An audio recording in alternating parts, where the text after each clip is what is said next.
Hello students, good morning all of you. हम अपनी last video में ओलंपियाड वाले क्वेश्चंस डिस्कस कर रहे थे। हमने कुछ क्वेश्चंस को डिस्कस भी किया था, तो आज हम उनसे जो नेक्स्ट क्वेश्चन है, जो डिफिकल्ट है, जो अलग से हैं, उन क्वेश्चंस को हम डिस्कस कर लेते हैं।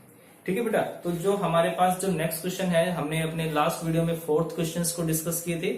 अब हमारे पास जो क्वेश्चन नंबर 5th है वो ध्यान से देखो। तो क्वेश्चन नंबर 5th कहते हैं when two liquids in a mixture differ by there boiling point. हमारे पास कोई मिक्सचर है जिसके अंदर दो लिक्विड है और उनका बॉइलिंग पॉइंट डिफरेंट है, तो which of the following is best method to separate these liquid. तो बिल्कुल सिंपल सी बात है, जब दो लिक्विड हैं, दोनों आपस में मिक्स हो रखे हैं, उन दोनों का बॉइलिंग पॉइंट भी अलग है, तो इसके लिए बेस्ट मेथड ऑप्शन देखने की जरूरत ही नहीं है। सीधा सा आंसर आप क्या लिखोगे कि भाई जो इसका आंसर होगा वो आंसर क्या हो जाएगा बेटा, डिस्टिलेशन प्रोसेस। वो जो आंसर होगा वो क्या हो जाएगा, डिस्टिलेशन। अगर हमारे पास दो लिक्विड हैं, दोनों एक दूसरे के अंदर मिक्स भी हो रहे हैं और उनका जो बॉइलिंग पॉइंट है वो अलग अलग है, तो डिस्टिलेशन प्रोसेस। उसके बाद बेटा जो नेक्स्ट क्वेश्चन है, 6th क्वेश्चन, वो बिल्कुल सिंपल सा क्वेश्चन है, क्रोमेटोग्राफी पे है। हमने अपनी लास्ट वीडियो में क्रोमेटोग्राफी पे क्वेश्चन डिस्कस भी किए थे, है ना। तो आप वो करके देखना, फिर भी डाउट रह जाए तो पूछ सकते हो। तो नेक्स्ट क्वेश्चन आता है question number 7, the path of light gets illuminate when pass through the. Path of light gets illuminate मतलब कि जो पाथ ऑफ लाइट है वो हमें विजिबल हो गई, दिखने लग गई। तो इसका सिंपल सा मतलब कि कौन सा होगा, ये कौन सा फिनोमिना होगा। पाथ ऑफ लाइट किसमें दिखाई देता है, टिंडल इफेक्ट में। ठीक है। और टिंडल इफेक्ट जनरली कौन शो करते हैं, या तो शो करते हैं कोलोइड्स, और कई बार सस्पेंशन भी शो करते हैं। मतलब कि जो ट्रू सॉल्यूशन है वो नहीं शो करेंगे, बस हमें चेक करना है कि कौन सा ट्रू सॉल्यूशन है, कौन कोलोइड है। अब मैं बात करूं ब्राइन सॉल्यूशन, तो ब्राइन सॉल्यूशन क्या होता है बेटा, नमकीन पानी, मतलब वाटर में जब नमक होता है। ठीक है। ब्राइन सॉल्यूशन क्या होता है, जब वाटर में नमक होता है, तो जो ब्राइन सॉल्यूशन होता है ट्रू सॉल्यूशन हो गया। उसके बाद है copper sulphate solution. Copper sulphate solution भी ये आप लैब में देखोगे, ये भी ट्रू सॉल्यूशन होता है, कंप्लीटली मिक्स हो जाता है। उसके बाद है एसिटिक एसिड, विनेगर का आपने शायद नाम सुना होगा, तो जो एसिटिक एसिड सॉल्यूशन होता है वो भी ट्रू सॉल्यूशन ही होता है। अब एक जो बच गया ब्लड, तो हमने पहले भी बता चुका हूं, मैं डिस्कस कर चुका हूं कि ब्लड क्या होता है, कोलोइड होता है। तो इसका मतलब ब्लड क्या शो करेगा, टिंडल इफेक्ट। जब ब्लड में से लाइट पास होगी तो path of light gets illuminate. Clear है। उसके बाद क्वेश्चन आता है question number 8, the colloidal solution among the following is. इन चार ऑप्शन में से कौन सा कोलोइड है। तो फर्स्ट ऑप्शन अगर मैं बात करूं, oil in water. Oil in water, पानी में कभी ऑयल मिक्स हो सकता है, बिल्कुल भी नहीं, तो क्या हो गया, सस्पेंशन हो गया। कैरोसिन इन वाटर, वाटर में कैरोसिन भी मिक्स नहीं होगा, तो ये भी सस्पेंशन हो गया। Chalk powder in water, water में चाक पाउडर भी मिक्स नहीं हो सकता, तो ये भी क्या हो गया बेटा, सस्पेंशन हो गया। बात करें मिल्क की, तो बात कर लेते हैं अगर क्वेश्चन मिल्क की, तो मिल्क क्या होता है, बिल्कुल milk is a colloidal sol. ठीक है। मिल्क क्या होता है बेटा, कोलाइडल सॉल्यूशन होता है, तो मिल्क क्या हो गया, हमारा आंसर हो गया। क्वेश्चन नंबर 9 है बेटा कि विच मिल्क ऑफ मैग्नीशिया। तो मैंने जब आपको टेबल लिखवाई थी तब मैंने कहा था कि बुक में से इनके जो एग्जाम्पल है आप वो याद करोगे, और देख रहे हो कि ओलंपियाड में कितने सारे क्वेश्चन कोलोइड्स के ऊपर हैं और उनके एग्जाम्पल के ऊपर है, समझ रहे हो। तो इसलिए कहा था कि इनके एग्जाम्पल्स बहुत ही जरूरी है। तो कहता है कि जो मिल्क ऑफ मैग्नीशिया है is an example of which type of colloid. Milk of magnesia इनमें से किस टाइप के कोलोइड का एग्जाम्पल है। तो मिल्क ऑफ मैग्नीशिया का मतलब क्या होता है बेटा, मिल्क ऑफ मैग्नीशिया एक एंटासिड है। Milk of magnesia is a antacid, common antacid होता है। पेट में जब गैस बनती है तब ये मेडिसिन जनरली ली जाती है, मतलब गैस्ट्रिक प्रॉब्लम के लिए। और मिल्क ऑफ मैग्नीशिया में होता क्या है, मैग्नीशियम हाइड्रोक्साइड जो सॉलिड है इन वाटर।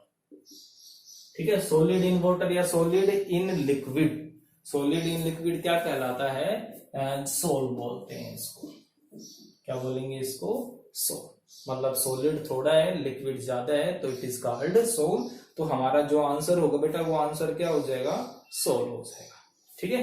अब आता है क्वेश्चन नंबर 10 में डायग्राम दिखाया हुआ है, तो सिंपल सा है। तो क्या कहता है कि हमने एक टेस्ट ट्यूब या बॉइलिंग ट्यूब ली हुई है, ठीक है। अब उस बॉइलिंग ट्यूब के अंदर 3 चीजें हैं। एक तो लिक्विड है, लिक्विड किसका है, ईथर का है, और उसके अंदर एक मिक्सचर है, और वो मिक्सचर किसका है, एक्स एंड वाई, मतलब 2 सब्सटेंस है। उस 2 सब्सटेंस को हमने ईथर के अंदर डिसोल्व किया हुआ है, क्लियर है। फिर क्या कहता है कि भाई हमने उसको छाना, फिल्टर किया, ठीक है। तो हमने क्या कर लिया, उसको फिल्टर कर लिया इस पूरे सॉल्यूशन को। तो फिल्टर करने के बाद क्या गया भाई, जो एक्स है वो तो किसके फॉर्म में बच गया, रेजिड्यू। रेजिड्यू का मतलब कि ये फिल्टर पेपर में से पास नहीं हो पाया, ठीक है। जैसे ये हमारी फनल थी, और इस फनल में हमने क्या लगा दिया, एक फिल्टर पेपर लगा दिया, तो इसके ऊपर कौन बच गया, ये एक्स। तो इसका मतलब सिंपल सा ये हुआ ना कि भाई जो एक्स था वो ईथर में क्या था, इनसोल्यूबल है ना। तो तुमने एक एक पॉइंट निकालने हैं, यहां से समझना है कि वो क्या कहना चाह रहा है। तो इसका मतलब क्या होगा कि भाई जो एक्स था वो क्या था, इनसोल्यूबल था, किसके अंदर, ईथर में। भी अगर घुलता, अगर डिजोल्व होता तो वो मिक्स होकर के नीचे नहीं आ जाता। एक्स तो क्या था, इनसोल्यूबल, और जबकि वाई क्या था, सोल्यूबल था। फिर बाद में क्या कह रहा है कि भाई अब जो यहां पर जो नीचे आया, ठीक है, जो चाइना डिश में जो हमने इकट्ठा किया वो क्या आ गया बेटा, वो एक सॉल्यूशन आ गया, एक मिक्सचर आ गया। किस किस का मिक्सचर आया, वो मिक्सचर आया ईथर का एंड वाई का। फिर हमने इसको इवेपोरेट किया, इसको गर्म किया, ईथर उड़ गया, मतलब इवेपोरेट हो गया, और पीछे क्या रह गया, वाई रह गया। तो एक्स और वाई पूछ रहा है। तो सबसे इंपॉर्टेंट चीज तो क्या होगी, आपने ऑप्शन में ऐसी चीज उठानी है जिसमें वाई सोल्यूबल हो ईथर में। ईथर एक नॉन पोलर ऑर्गेनिक सब्सटेंस है, तो वाई भी क्या होगा, एक नॉन पोलर ऑर्गेनिक सब्सटेंस, ठीक है। तो कॉमन साल्ट, नमक, नमक तो ईथर में घुलता ही नहीं है, पानी, पानी भी ईथर में नहीं घुलता है, और सोडियम क्लोराइड भी नहीं घुलता है। तो सिर्फ ऑप्शन सी है जिसमें नेफ्थलीन लिखा हुआ है। तो नेफ्थलीन क्या होता है बेटा, वो आप देखो घर पे कपूर की जो गोली होती है, व्हाइट व्हाइट वाली, है ना, सर्दियों में जो उसमें हमारे कपड़ों में डाल के रखते हैं, ठीक है, तो उनको बोलते हैं नेफ्थलीन को। तो जो नेफ्थलीन होती है वो ऑर्गेनिक होती है, तो नेफ्थलीन और ईथर आपस में घुल जाता है। तो ये तो घुल गया, तो ये घुल करके क्या हो जाएगा, फिल्टर होकर के अलग हो गया। और जो हमारे पास जो एक्स है, ठीक है भाई, ईथर क्या था बेटा, ईथर एक नॉन पोलर होता है जिसके ऊपर कोई चार्ज नहीं होता। अब जो सी में जो दूसरा लिखा हुआ है अमोनियम क्लोराइड, तो अमोनियम क्लोराइड एक ऐसा सब्सटेंस है जो कि पोलर होता है। पोलर मतलब वो नॉन पोलर में घुलेगा नहीं, सॉलिड फॉर्म में अलग हो जाएगा। तो अमोनियम क्लोराइड घुलेगा नहीं, और ये कौन बचेगा ऊपर, एक्स। तो आंसर हमारा क्या आ जाएगा, सी ऑप्शन। तो ऐसे क्वेश्चन के लिए बहुत टाइम लगेगा। अगर आप सोचते हो कि भाई 9th क्लास में हम सब सीख जाएं, बट आप जब प्रैक्टिस करते रहोगे, थोड़ी थोड़ी हायर बुक्स भी पढ़ते रहोगे, तो सब धीरे धीरे समझने लग जाओगे।